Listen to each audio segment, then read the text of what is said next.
Implementing knowledge management was a key initiative that helped our client, the St George Customer Contact Centre, win a global award in customer service. The starting point for the St George Customer Contact Centre was actually a high-performing contact centre.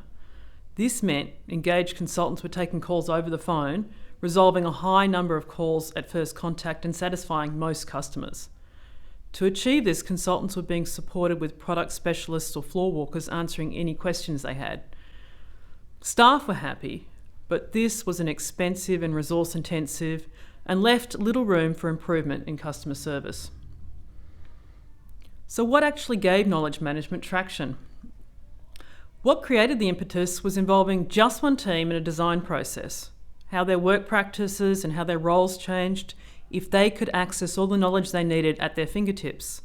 The focus was not on the tool, though of course that was part of the implementation. And this was repeated with each of the contact centre teams, but customised to these teams. So what ended up being the change for the contact centre? There was actually a seismic shift in how the contact centre was run, in how the consultants were supported with expert product knowledge. Staff went from asking questions to being confident to be able to access knowledge when and where they needed it.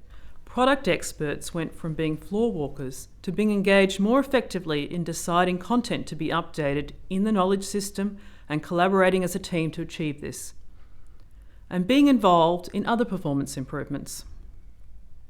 And the big change was not the deployment of an expensive knowledge management piece of software. It was an organisation and culture shift and raving customers.